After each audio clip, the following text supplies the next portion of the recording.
All right, so we're beginning chapter 7 today, which is entitled Knowledge of the Absolute. And here is the link between chapter number 6 and 7.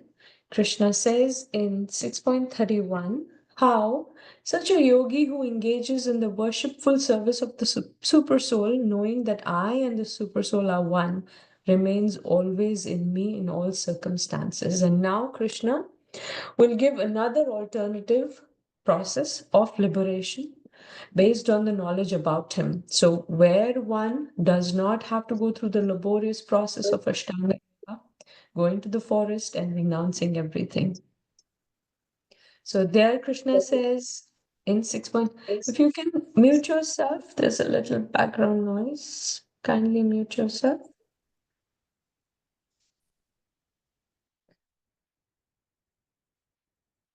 So, Krishna speaks about that yogi who's always remains always in him, the one who knows that I and the super soul are the same. So this realization of how Krishna and the super soul is one and the same comes through such a laborious process.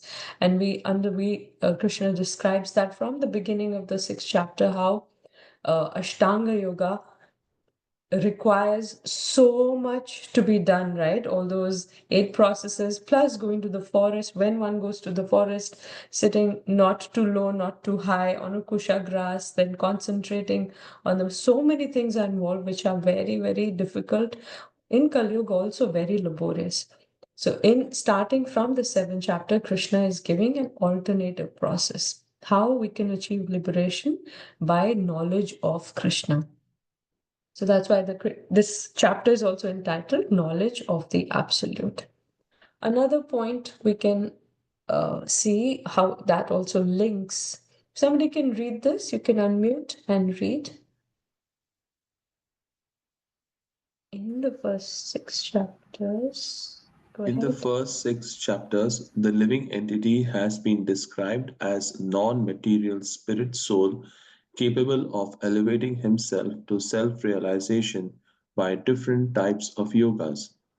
At the end of chapter 6, it has been clearly stated that the steady concentration of the mind upon Krishna, Madgate Antar Atmana, or Krishna consciousness, is the highest form of all yoga, called the Bhakti Yoga 647. From this chapter, Krishna begins to explain the process of Bhakti Yoga elaborately.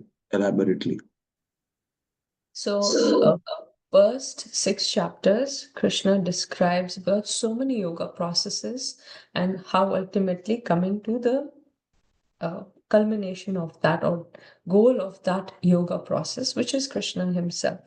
Now, last verse of the 6th chapter, where Krishna describes how that yogi, of all the yogis, that yogi who is intimately united with him in yoga, was always thinking of him, is the one who's the highest or the topmost. And this chapter begins, Krishna begins to explain the process of Bhakti Yoga elaborately. So that culmination of the Ashtanga Yoga was 647, where Krishna, that was a Bhakti Yoga verse, how of all the yogis, that Bhakti yogi who is always thinking of Krishna within his heart is topmost. And this Krishna is now beginning to describe the process of Bhakti Yoga. So let's fill in the blanks over here. We did this in our last class. Arjun's spotlight in the beginning was on. He was very concerned about killing his own relatives. So his spotlight was on the body. Then Krishna moves the spotlight from the body to the second chapter, Soul, Soul. to the soul. Then Krishna further moves the spotlight from the soul to the 6th chapter, super soul, Different process. Super soul? super soul.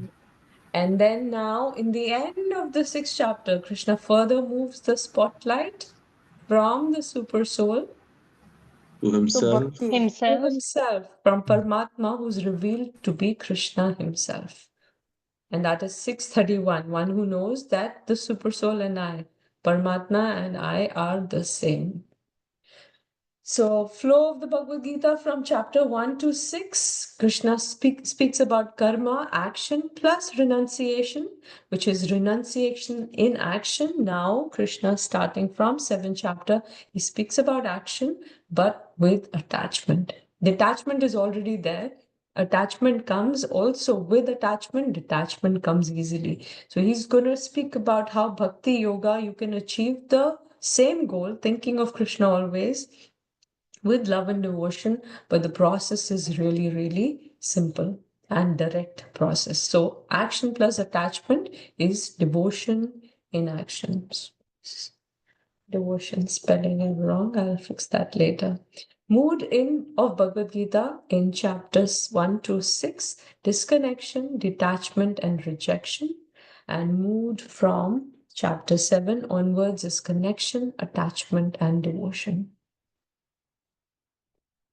And let's look at this. Lord Krishna explains in 647, a yogi who's always thinking of him in devotion, concentrate on him in full faith. And that leads to chapter number 7, which is knowledge of the absolute. Begins with stress on process of hearing, the way of acquiring knowledge by descending process as the only process. So this is what is going to come in the 7th chapter. We'll keep moving. And Krishna also gives a gist of the 7th chapter. He says the nature of Krishna consciousness is described. Krishna is full in all opulences, and how he manifests such opulences is described. Also, 4 kinds of fortunate people who become attached to Krishna, and 4 kinds of unfortunate people who never take to Krishna are described in this chapter. So let's begin. Chapter number 7, knowledge of the absolute. 7.1. Okay, again, this is the let's do this first. 3 broad sections in this chapter. From verse 1 to 12, know Krishna in full, and then surrender to Krishna is from 13 to 25, 26 to 30th, how the soul gets liberated by knowledge of Krishna. So today we'll try and finish the first 7 verses where Krishna speaks about the glory of the knowledge about himself, and Krishna, how he's the source of everything material and spiritual. We'll also do a fun activity in the end. Let's look at 7.1. Shri Bhagavan Uvacha Maya Sakta Manah Partha Yogam Yunjam Mad Ashraya Yunjan Madashraya Asamshayam Samagram Mam Yatha Gyasasi Tachrinu. Somebody can read the translation. The Supreme Personality of Godhead said, now hear, O son of Partha, son of Pritha, how by practicing yoga in full consciousness of me, with mind attached to me, you can know me in full, free from doubt. Hare Krishna. Krishna Prabhu, thank you. So let's look at the verse.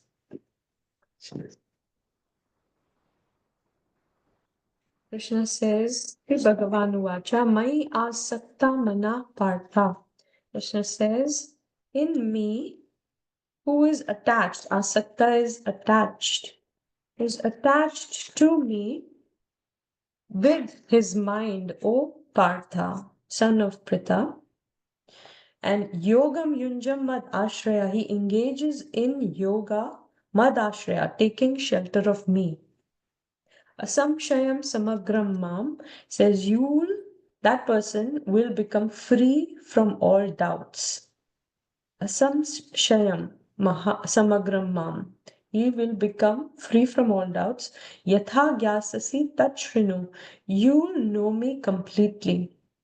And how will that happen? Shrinu. Tachrinu. You should hear by hearing.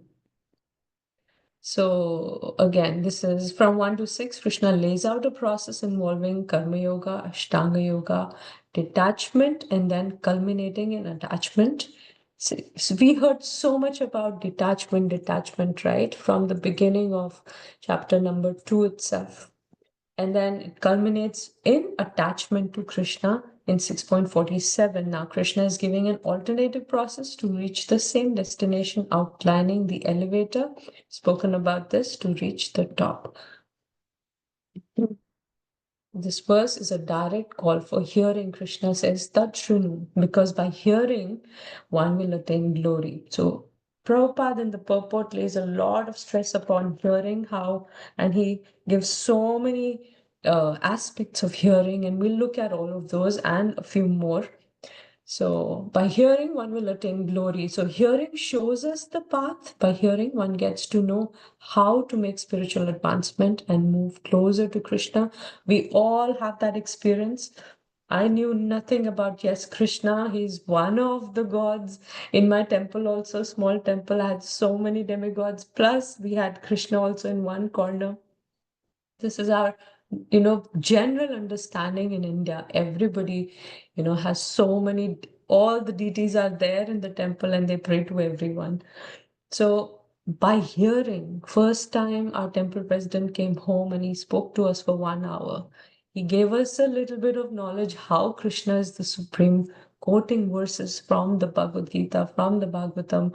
And by hearing, that's how one gets to know how to make spiritual advancement and move closer to Krishna. So hearing shows us the path. Hearing is also the path. By hearing, our attraction to Krishna increases. And the last verse again, 647, Krishna said, Yogi who always thinks of me is topmost yogi. So how can one person think of somebody all the time? Only when there is attachment or affection and attraction and attachment can anyone constantly think of someone. And this verse, Krishna is giving the process by which one can become attached to him or attracted to him. Really nice, right? How the flow of the Bhagavad Gita is shown. So the goal which is glorified in 647, thinking of the Lord within the heart always, faithfully, diligently serving Him, is centered around attachment. And how will one get that attachment? Krishna now is telling us in 7.1. Mind is always attached to me. Mai asakta mana partha. How? By yogam yunjam madashraya samshayam samagram mam yatha gyasasi tatshrinu. And let's look at all of these. Somebody can read it. You can read and I'll be back in 1 minute. Who is reading? Let's see. Mohini Mataji, if you can read. One keeps hearing about Krishna's form, pastimes, philosophy regularly. Yajnasi samagram. One will develop proper understanding about Krishna and one will understand fully according to one's capacity, which purifies the hearer. Asam Shayam. What are the impurities that are removed? The doubts, so one will become free from the doubts. Ashrayaha. One's knowledge about Krishna leads him to take shelter of Krishna by understanding how Krishna is the ultimate object of one's love. Yogam Yunjan. The wholeheartedly starts to practice yoga, bhakti yoga, devotional service. Asakta Manaha. One's mind becomes totally attached to Krishna and does not get distracted. Hare Krishna. Thank you, Mataji. So this is the process Krishna is laying out, and Prabhupada gives a lot of stress on this process, and he explains the whole thing, how starting from hearing, one can make steady progress till the desired destination where the mind is not distracted at all, totally attached to Krishna and does not get distracted. So Shrinu, one keeps hearing regularly. And why is listening so hard? Statistics compiled by International Listening Association. Immediately after we listen to someone, we can only recall 50% of what they have said. And long term, we remember only 20% of what we hear. Most of us are distracted or preoccupied in the mind. 75% of the time we should be listening, we are preoccupied with something else. We listen at about 125 to 250 words per minute, but we think at 1000 to 3000 words per minute. So that's why listening is really hard, and a lot of stress is given to listening. It's also a very crucial part of developing relationships. I remember we wanted to change our doctor because we thought whenever we go to him, he doesn't have time to listen to us, right? But a doctor, we taking examples, a doctor who takes time to listen to us, we feel that he's very caring. He will treat me really nicely. So there is a relationship that is developed with this, crucial part of listening to someone, hearing and listening. Even with our friends and family, we see how, listening to somebody helps a lot. Just if we have so much, if we're troubled about something, just, speaking about it and somebody hearing us out, that takes care of 50% of the trouble in itself, by itself. You must have experienced. So it's a very crucial. These days, everybody's on their phones, even, dinner table. So we tell them, please, dinner time, no phone at all. Keep it aside. So let's, build relationship. Otherwise, there'll be a big different distance in between people if there's no listening and hearing, talking and listening. So similarly, when we hear from the Lord through the Bhagavad Gita or about him in Srimad Bhagavatam, we develop relationship with him. There is no other way. So Krishna, as he is Tatvataha, there is Nam, Rup, Gun and Leela. So Nam is with the tongue. We chant Krishna's glories and his name with the tongue. With the Rup, we look at Krishna's beautiful form with our eyes. But Gun and Leela, we hear. So 2 things out of the 4, our ears are involved in hearing. And this is a verse from Bhagavatam, Satam Prasangam Mama Virya Samvido. Beautiful verse, which means in association of pure devotees, discussion of the pastimes and activities of the Supreme Lord is very pleasing and satisfying to the ear and the heart. By cultivating such knowledge, one gradually becomes advanced on the path of liberation, and thereafter he's freed and his attraction becomes fixed. Then real devotion and devotional service begins. Krishna himself relishes hearing the outpour of love by his devotees for him. And Prahlad Maharaj also begins the 9 processes of devotional service. He begins by Shravanam, right? Prabhupada says everything begins from hearing. Okay, so everything in this world can be stolen, it can be taken away from us, but except for our Shravanam, Kirtanam, Vishnu Smaranam, nobody can steal that away.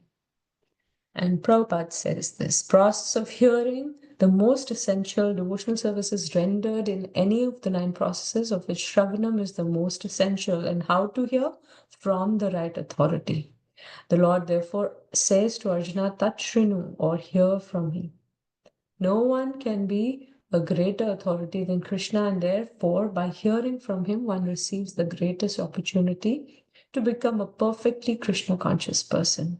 One has therefore to learn from Krishna directly or from a pure devotee, and not from a non-devotee, upstart, puffed up with academic education. This is what Prabhupada says in the purport. And the next one is Gyasasi Samagram. One will know Krishna properly just by hearing. Then he will become free from doubts, asamshayam.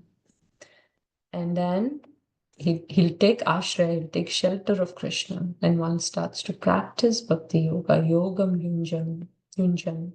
Asaktamana, one's mind becomes attached to Krishna. So our mind is attached to Krishna, not distracted by anything else, and then we experience constant joyfulness.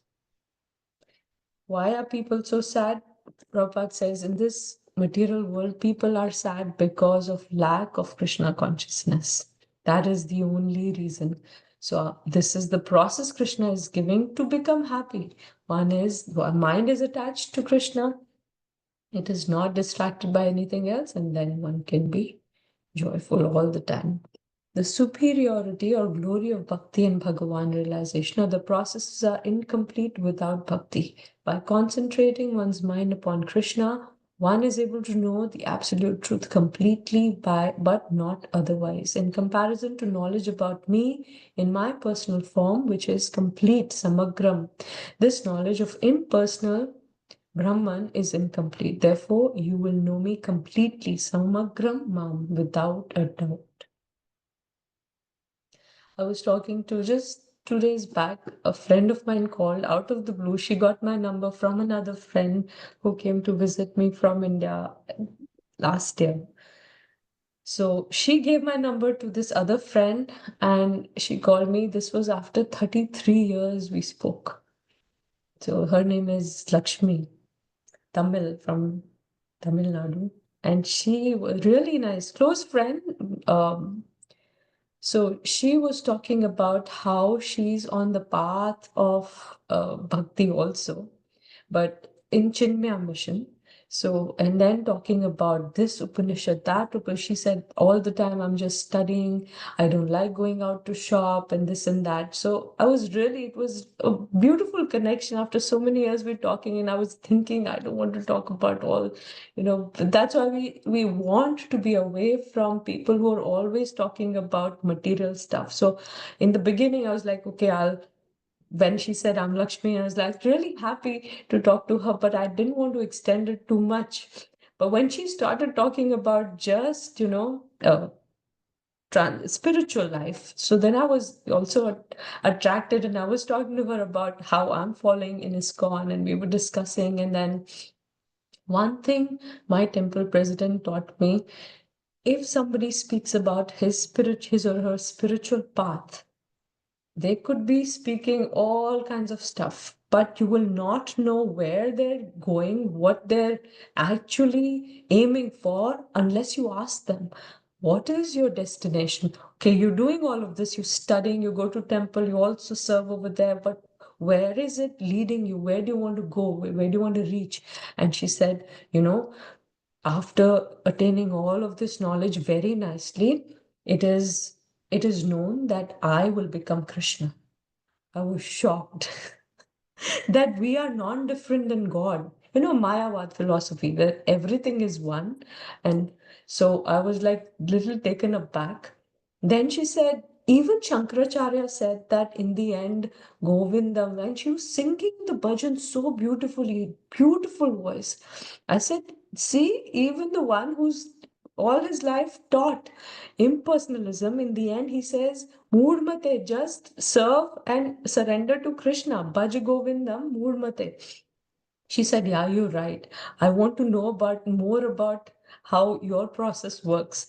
Because in my process, everything is there, knowledge is there, but it is very dry. I was connecting with how Prabhupada says, right? How jnana and impersonalism, if you get into that, it is so dry. It is not going to give you joy and fulfillment. So then I started. That gave me a platform to talk about bhakti. I said, yes, because this is true. And I gave example, and we've spoken about this example also, how when a lady of the house, when a mother is very troubled by all the noise the children are making, she wants some peace and quiet and, my time. And she locks herself in a room. She tells her husband, please take care of them for some time. I need my time. I want to be peaceful.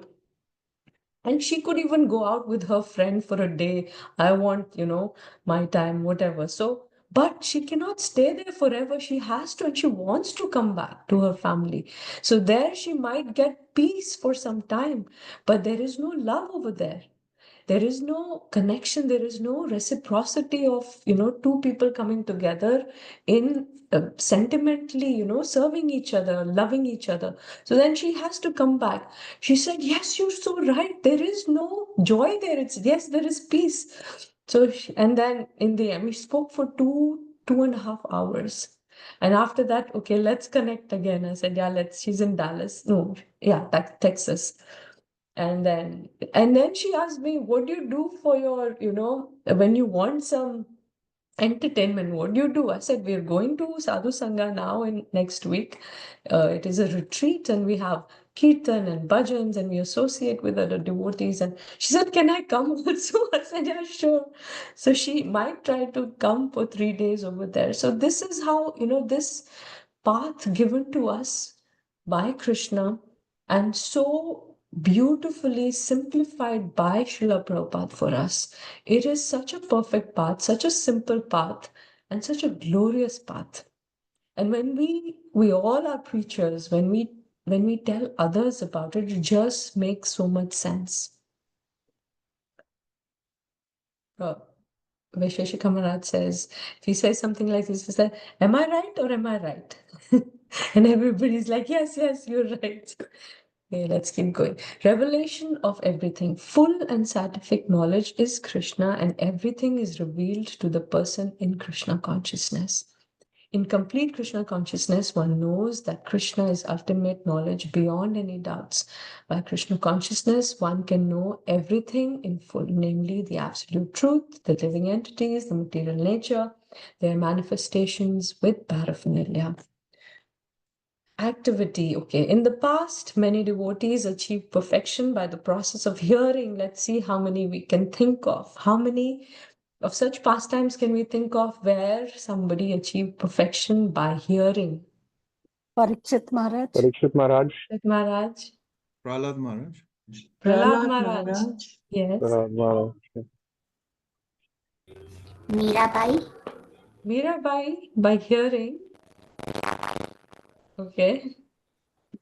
I guess Who she else? was chanting Arjuna. Krishna. So Arjuna. Arjuna. Yes, by hearing from Krishna. Okay. Here are your clues. Parikshit Maharaj, we see Prahlad Maharaj. Devahuti Mata. Who, sorry? Devahuti Mata.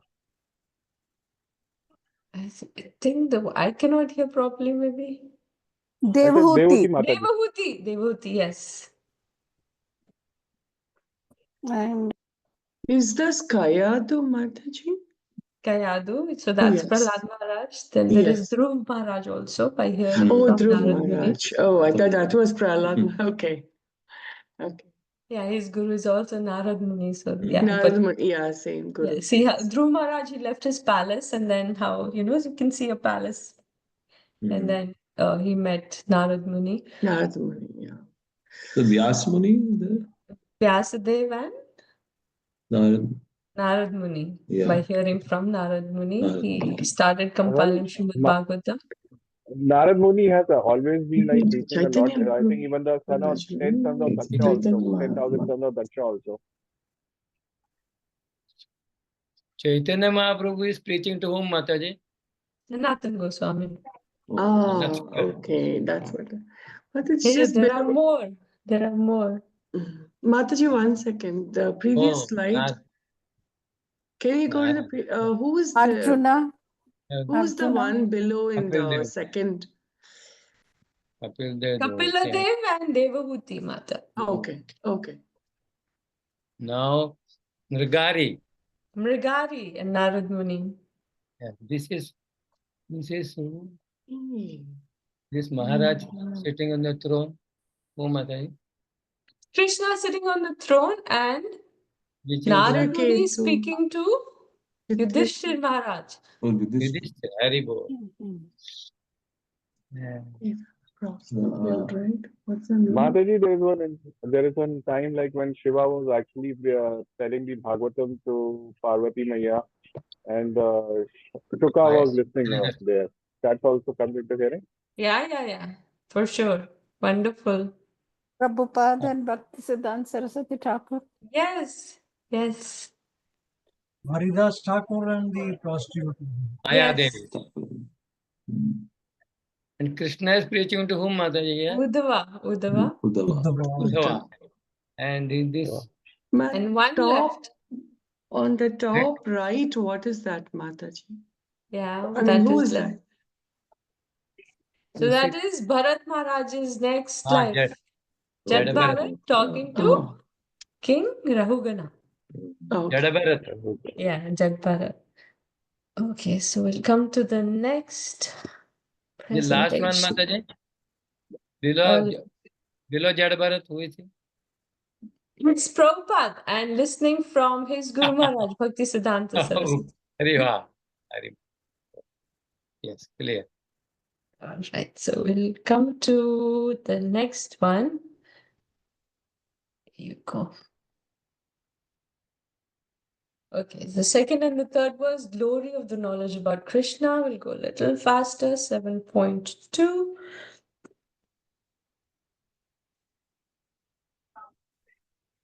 ज्ञानं तेऽहं सविज्ञानम् इदं वक्ष्यामि अशेषतः यज्ञात्वा नेह भूयोऽन्याज् ज्ञातव्यम् अवशिष्यते. Somebody can read the translation. I shall now declare into you in full this knowledge, both phenomenal and numinous. This being known, nothing further should remain for you to know. Hare Krishna. Hare Krishna. So Prabhupada translates jnana and vijnana to phenomenal and numinous knowledge. So he says, I shall now declare to you unto you in full this knowledge, both jnana and vijnana, so phenomenal and numinous. This being known, nothing further shall remain for you to know. So let's understand what phenomenal is and what numinous is. So phenomenal knowledge is things as they appear to us, and numinous is things as they actually are or independent of our sense perception. For example, in general, jnana and vijnana is knowledge. Jnana is knowledge and vijnana is realized knowledge, right? We've heard this before. Realized knowledge is something that we can only experience. Somebody who's performing bhakti for a long time, very focused, very sincerely, comes to a stage where small little things around him makes him realize, right? How we listen to our Guru Maharaj or senior devotees, when we listen from them, they have realizations of even the smallest little thing we can't even think of. So that comes through after jnana, contemplating on that jnana, experiencing, going through the practice of bhakti, and in time that realization comes. And how Prabhupada is giving another perspective of jnana vijnana. Phenomenal is what we see, what things, how they appear, and numinous is what they actually are. There's no sense perception by which we can really see vijnana, but it is there beyond our sense perception. So this is a crude example of how things appear, but how things really are. So that's phenomenal, how things appear, and numinous is how things really are. Another example is the words a little changed, but here is the two branches of Western intellectual thought, empirical knowledge and rational. So pratyaksha and anuman. Pratyaksha is knowledge acquired through direct perception. When we see, right, how Newton was sitting and the apple fell on him. So that was direct perception. That was pratyaksha.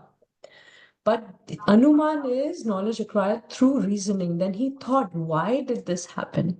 And that is rational knowledge. So one is empirical, one is rational. Pratyaksha and Anuman. Transcendental knowledge means that knowledge that directs our consciousness towards transcendence. Vishwanath Chakravarti Thakur says, Jnana is Ashwarya of Krishna or greatness of God, and Vijnana is Madhurya or sweetness of God. A beautiful conception by Vishwanath Chakravarti Thakur. Okay, so let's look at this verse. Jnanam te aham sa vijnanam. That there are two aspects to my knowledge, phenomenal and numinous, and I will explain both to you. Idam vakshami asheshata. I will hold nothing back. Yat gyatva neha bhuyo nyaj. Having acquired this knowledge, gyatavyam avashishyate. Nothing will remain to be known. Understanding that in the end, everything is spiritual reality. So Bhagavad Gita, Krishna reveals his identity, which is the graduate level. Postgraduate is Srimad Bhagavatam, where Krishna reveals his activities. And Chaitanya Charitamrita, Krishna reveals his heart.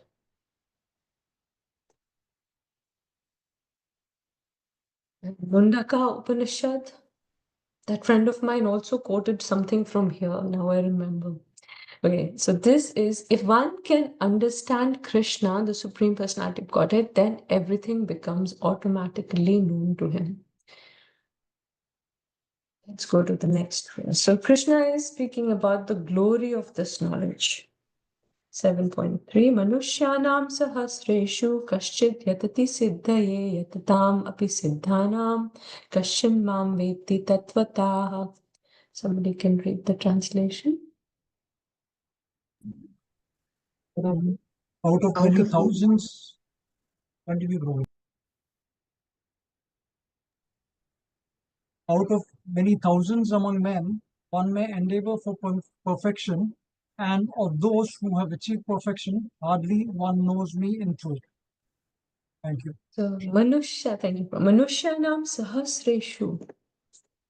So we know Shata is 100, right? So Shata is 100 and Sahasra. Sahasra means 1000. So out of thousands of Manushyanam, of thousands of men, Kashit Yatati Siddhaye, who are endeavoring for perfection. Yatatam api Siddhanam, of all of those who have achieved Siddhanam, of the ones who have achieved Siddhi or perfection. Kashin mam veti tatvata, hardly one knows me in truth. So Krishna is highlighting the rarity of this knowledge about him. Most people caught up in animal propensities, eating, sleeping, mating, defending. And then some of them, even the religious people, mostly practice religion at the karma kand level.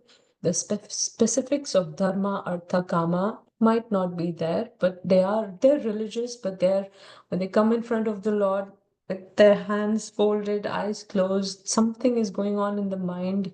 What can I ask? Now that I'm in a temple, what can I ask God to give me? This is the general populace. I heard there is a temple in India called, it's a Hanuman temple, but you know how everything is, I'm forgetting the name.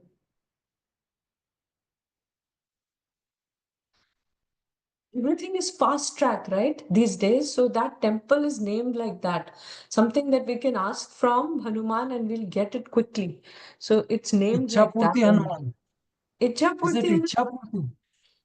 Yeah, that's a very polished name. But this name given to the temple is like a quick return, something like that. Yes, Mataji, it is in this thing, Chuchindram.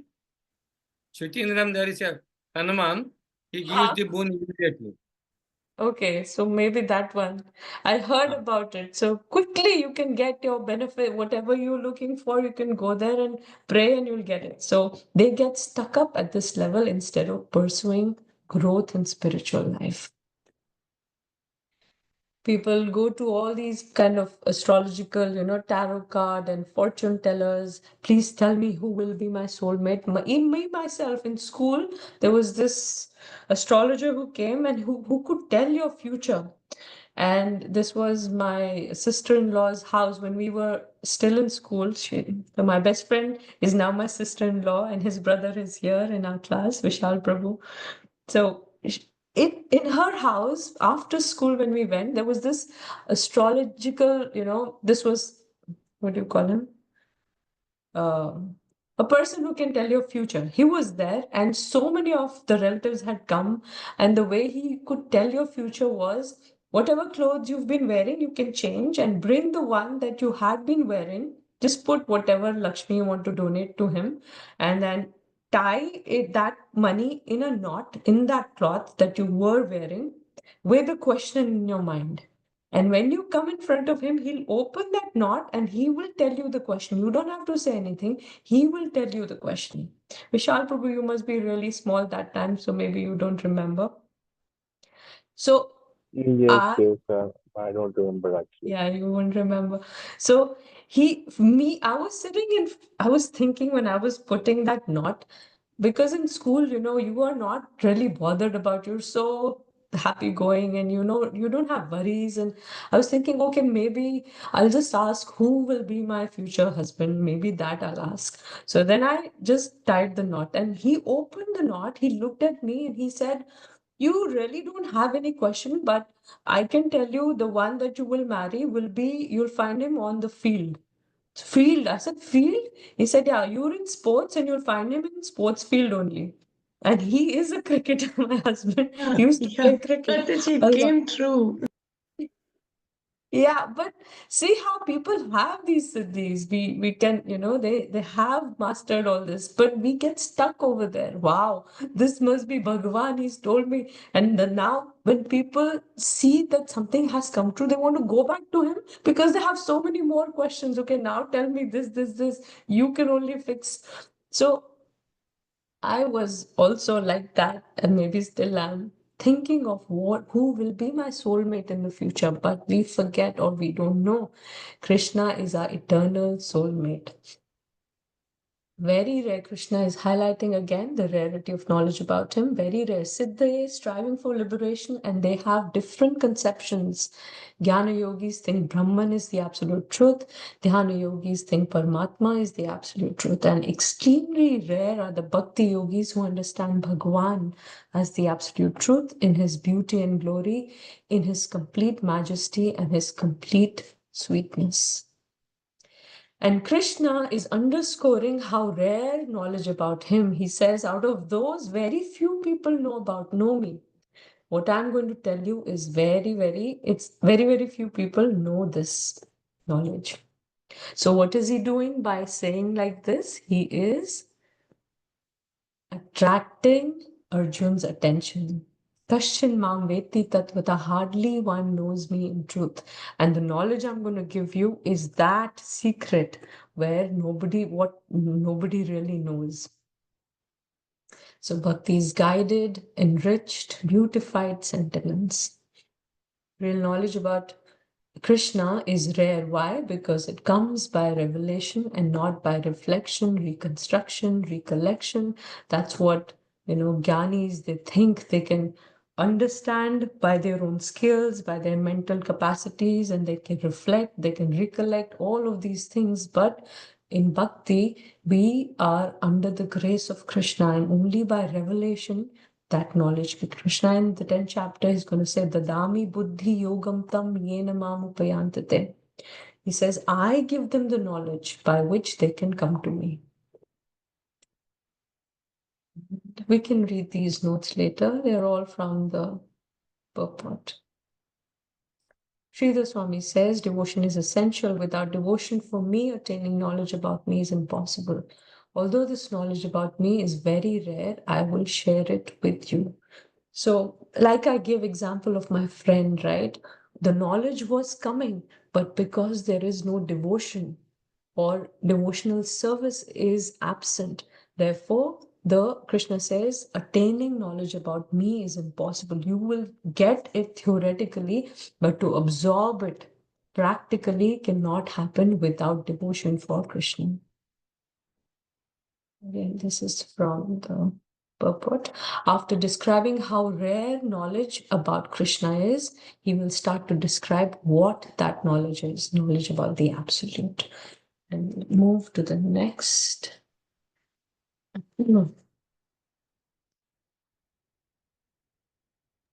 Mataji, is that Hanuman temple Karya Siddhi? Maybe Mataji. There are so many Hanuman temples, so it could be that. But that name is not coming in my mind. It is not like a Sanskrit or a Hindi word. It's Hindi, but it's like, what it means is quick results, like that. A very crude word in Hindi language these days. So if I remember, I'll let you know. But yeah, all these temples, they're named like this, that please come here, give some donation, and your wish will be fulfilled. Like that. They're all, so many are, making money like this. So Antavattu palam tesham Mataji. sorry? Antavattu palam tesham. It is a temporary result. 4th to the 7th verse. Krishna is the source of everything material and spiritual. He's going to start to describe that. Bhumir, okay, one of the verses which we'll try to memorize, 7.4 and then also 7.7. Bhumirapo nalo vayuh kammano buddhirev cha ahankara ityam me bhinna prakritir ashtada.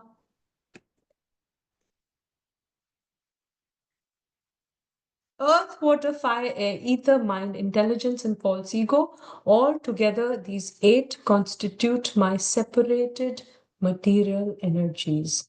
So let's look at Krishna says Bhumir, which is earth, Apa, which is water, Anala is fire, Vayu is air, Kham is ether, Mana is mind, Buddhi intelligence, Ahankara is false ego.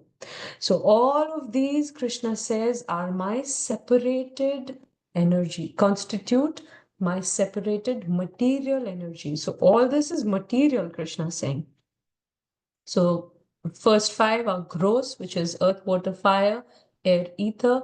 Then there is the knowledge acquiring senses, which is the eyes, ears, nose, tongue, like that. So mind, intelligence, false ego is also constituted along with the 5 gross elements. That means these are also material. And then is the pradhana. Pradhana is the unmanifested modes of material nature. From pradhana, they expand or they further go into these 3 modes. Pradhana is like unmanifested modes. Then there is the objects of senses, form, sound, smell, taste, and touch. So all these constitute the 24 material elements. Krishna has briefly spoken about the 8, and he says these are my separated material energies. Prabhupada said that Sorry, Mataji, to interrupt. Can you give an example of pradhana? I didn't understand. There is no Unmanifested. example of pradhana in itself.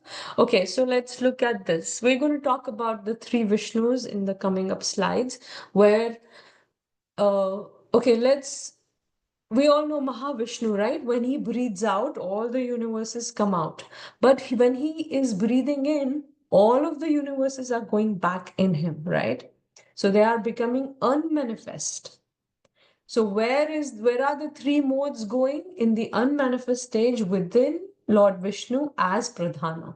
When they come out back in the universe, they expand into the 3 modes. So that is Pradhana.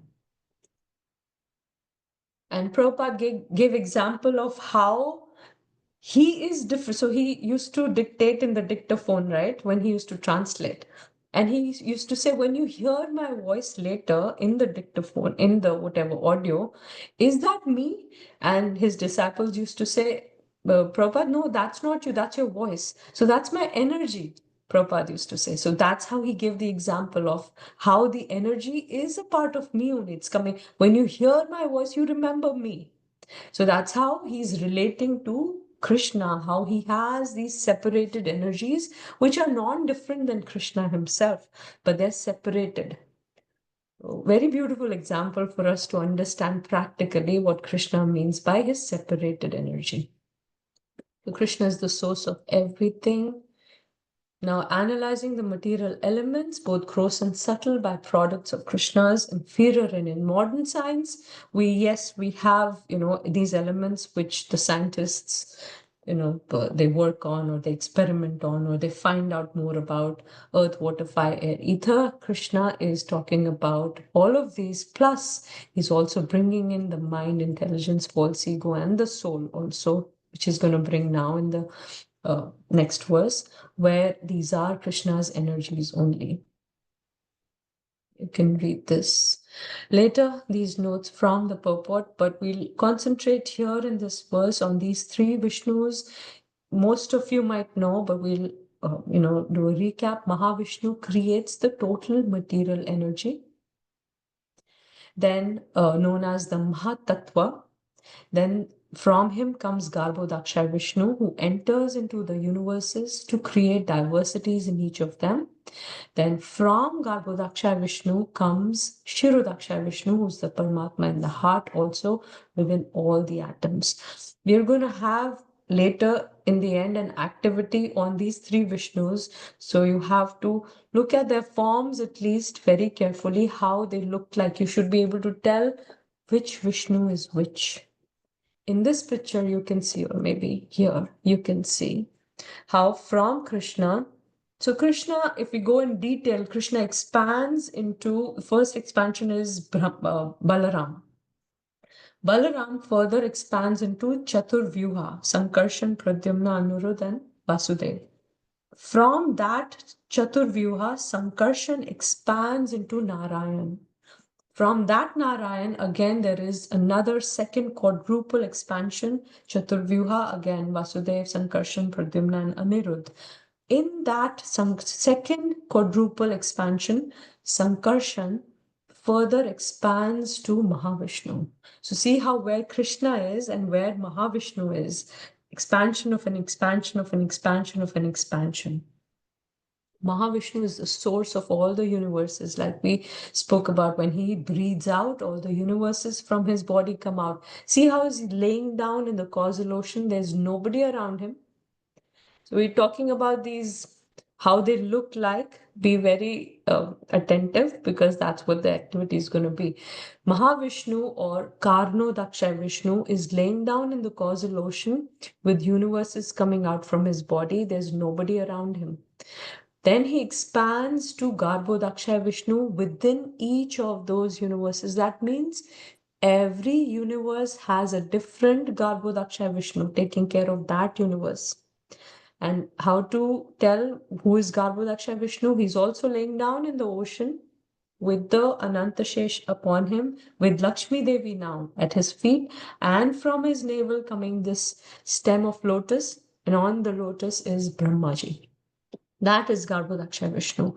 Then within each, in that universe, when Brahmaji creates, right, he's given the responsibility to create. So the living entities, every living entity, within that living entity, Garbhodaksha Vishnu further expands into Shirodaksha Vishnu, who is the Paramatma within the Jivas.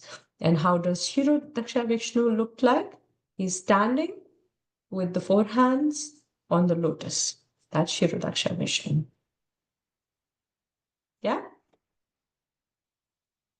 Okay, so here's the Karna ocean, or Viraja river, or the causal ocean, where Karnodaksha Vishnu is, or Mahavishnu. Unlimited universes emanate. Millions of universes emerge from Mahavishnu, who is only a portion of Lord Krishna. Our whole universe is compared or comparable to a single mustard seed in a bag full of mustard seeds.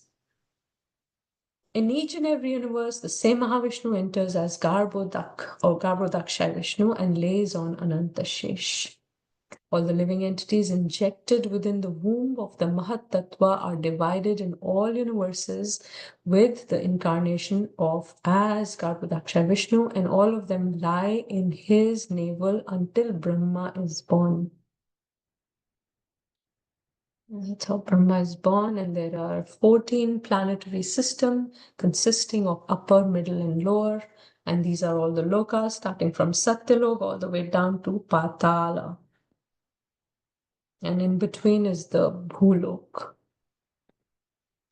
Qualities of nations, the great sages, Vedic hymns, art and sciences. These are many other elements of cosmos were generated from the body and mind of Lord Brahma. He expands as super soul or Paramatma in the hearts of every living being and in every atom and space between the atoms. So that's Shirodaksha Vishnu. Then there are demigods who are also jivas empowered by Lord Krishna to supply the basic necessities of life for all living beings. Lord Brahma is the first receiver of the Vedas, and he hands them down to the earthly beings. And you can read the notes from the purport later. Here's the link to the next verse. Now Krishna will talk about his spiritual energy. So all that was his material energy, right? Earth, fire, air, ether, mind, intelligence, God's ego. And now he's going to talk about his spiritual energy. 7.5. Aprayam itastvanyam prakritim vidhi me param jiva bhutam mahabaho yayedam dharyate jagat. Somebody can read the translation. Besides these, O mighty armed Arjuna, there is another superior energy of mine, which comprises the living entities who are exploiting the resources of this material inferior energy. Hare Krishna. So Krishna is talking about his energies or shaktis. So there is the material which he spoke about, which is bahiranga or external inferior energy, which is gross and subtle. So gross were the earth, water, fire, air, ether, and mind, which is subtle, mind, intelligence, false ego, which are subtle. So this was his external inferior energy, bahiranga or material, which is also called apara. Then there is now Krishna in text point 7.5 has spoken about the spiritual or para energy, which has two, antaranga and tatashta, internal and marginal.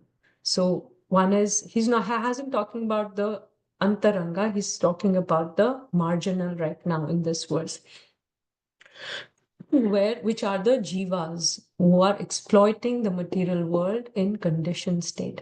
Liberation means free from material illusion, I and mind. So, but Krishna has spoken about this superior energy of mind, which is also Krishna's, but what is it doing? It is exploiting the inferior energy of mind. So this is just for our knowledge, Antaranga, which has Sandhini or Samvit and Hladini. And these are called Sat, Chit, Ananda, eternity, cognitive, and pleasure potency. You can make notes if you want later. This is just for our knowledge. So superior energy living entities, they move, and inferior energy or gross and subtle elements are exploited by the superior living entities, superior energy of Krishna. Krishna is the energetic and he controls and moves both superior and inferior. The jivas, when they move meaning they engage, then they only have hold on the inferior, right? For example, crudely, if you see, the animals who have four legs will eat those who have two legs. Generally, it is like that, right? So they are exploiting the inferior animals, they're eating them. When superior energy, which is the living entities, they are engaging with the inferior energy, they start exploiting. And wherever there is a superior and inferior, there is exploitation. That's what Krishna means. But Krishna is the one who controls and moves both superior and inferior. Okay. Prakriti is always controlled. Energies are always controlled by the energetic, and this is what we did. You can read all of this later. Prabhupada says Prakriti is always controlled. The living entity, influence of matter, and there is forgetfulness, exploits the gross and subtle matter things. I am matter, material acquisitions are mine. And once he's free from the illusory material energy, he achieves mukti or liberation, or complete liberation means liberation from all material ideas, including the conception, to become one in all respects with God. So these are living entities who have different conceptions, and how when they come across the inferior energy, they think that I am the one, I'm the doer, I'm the enjoyer. But once they're free from that illusion that, yes, I'm not the doer, there's somebody above me, and they want to merge in that. This is talking about mukti. Prabhupada has spoken about this in the purport. And you can read. He also said in the purport, Prabhupada says real liberation entails surrender by the living entities to your control or Krishna's control, and that surrender will make them happy. In that constitution position, only can they be controllers.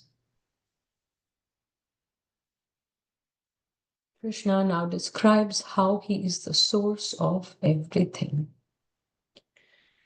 Etad yonini bhutani sarvani upabdharaya aham kritsnasya jagataha prabhavaha pralayastataha.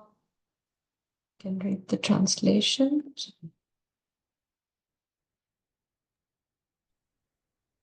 All created beings have their source in these two natures.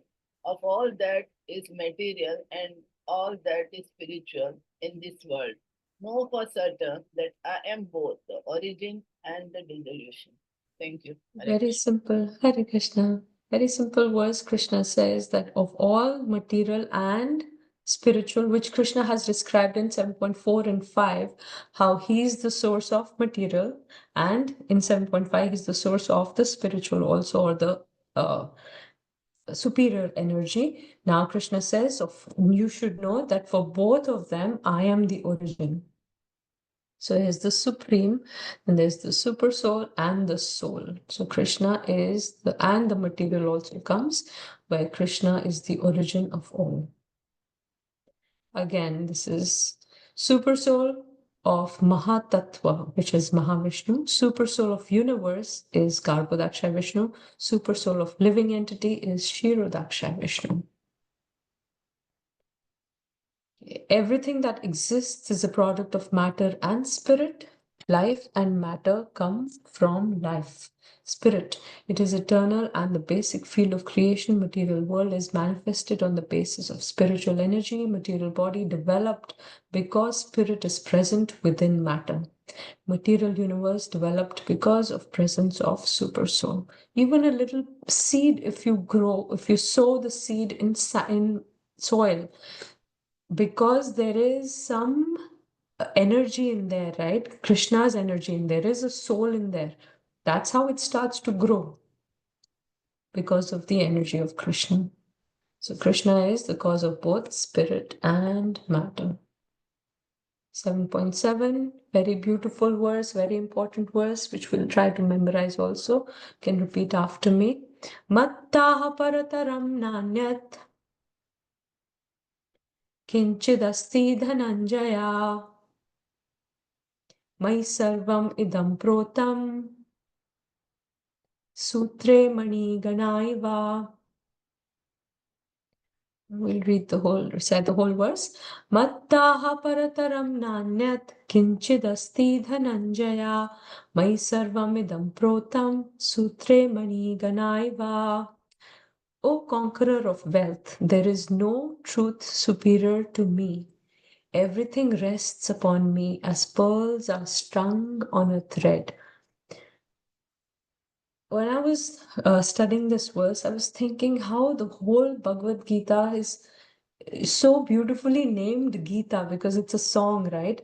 And this song of Krishna has been beautified by so many analogies and metaphors and similes. Here we see a simile where he's saying how the pearls are strung on a thread, everything is strung around me.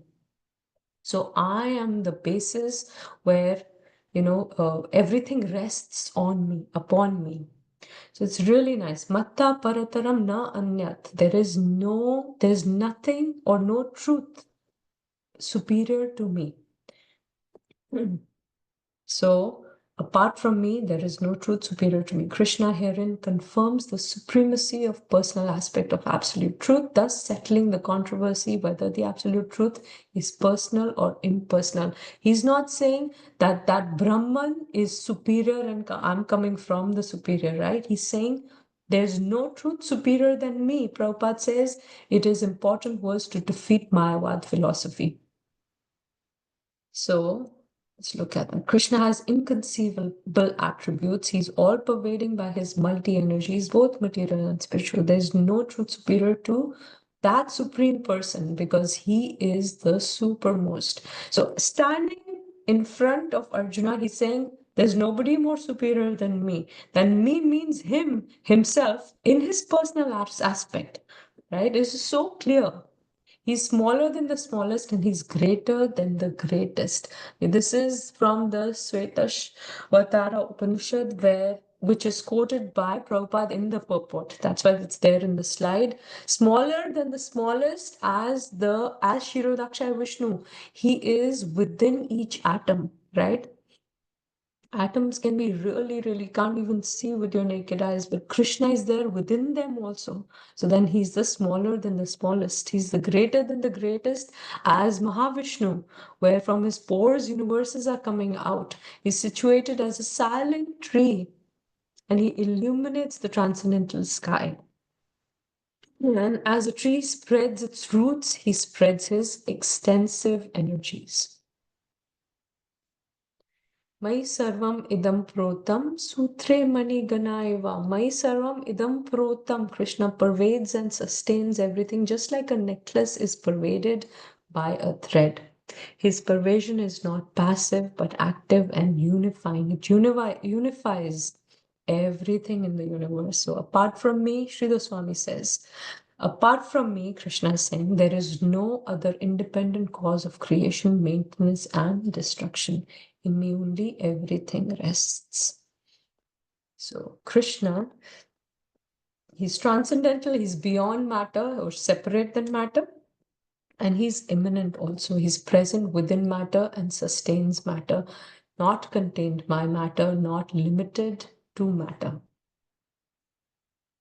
So Krishna is both transcendental and he's immanent. He's there in the spiritual world in Golok Vrindavan, and he's also here within each atom around us, and he's within our heart also. So he's pervading everything, each and every space. As pearls strung on an unseen thread, all the universes are being maintained by Krishna, who's also unseen.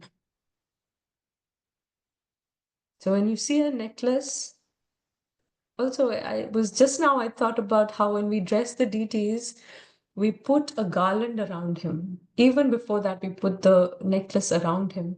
So the thread is never shown. Maybe chains sometimes are shown if the design is such of a necklace. But when we put especially the garland around him, we are taught that the thread should not show. The flowers should only show. But if the thread wasn't there, the flowers would fall on the ground. They will not hold. So like that, Krishna is saying, I am that hold which pervades everywhere. I am unifying everything. So he's all pervasive. Okay, so here we'll do this for 10 minutes and then we'll do the activity also. This is a preaching application. See how when we're studying the Bhagavad Gita, there are different aspects with which we study. So there are some verses which will give us knowledge, right? Which were 7.4, 7.5, where Krishna is giving knowledge, right? He's saying that I am the source of all material and spiritual. That's knowledge. Then there is preaching application where we can teach, like I was talking about how my friend had called and she was talking about her aspect of spiritual life and I was talking about ours, which is Bhakti Yoga. There are preaching application verses which you can use, like the 7.7. Krishna says he is like a string which, pervades the whole universe, just like a necklace pervades the pearls. The pearls are strung on the thread, like that Krishna gives example. So we can preach others and tell the glory and the supremost position of Krishna with these verses. So they're preaching application. Then there is mood and mission, where Prabhupada talks a lot about how our mission, what our mission is to spread Krishna consciousness, like that. So there's mood and mission, there's preaching application, there's practice application also, how we can practice some verses. This is an exercise on preaching application. Book distribution scenarios there where you're faced with various non-Krishna conscious perspectives. And first scenario is bhakti is easy. Some people might come to your book table and they'll be like, Bhakti is easy. I'm into Gyan Marg. And because Bhakti is easy, it is suitable for less intelligent people. How will you counteract this? Think about that. Or second scenario could be life comes from chemicals. Life, for especially people in the scientific field, they don't believe in soul, atheistic kind of people, you might come across such people, and they believe that life comes from chemicals, there is no soul. How do you counteract that? Then third scenario is Brahman is the source of Krishna. So you can utilize all these verses and defend your stand that Krishna is the source of everything, life comes from Krishna, and how bhakti is easy, but it is not simple. So you can think about all this and raise your hand if you want to talk about any of these three, how you will defend. So you can take 5 minutes and think about it, maybe write down your points, and we'll come back and you can share.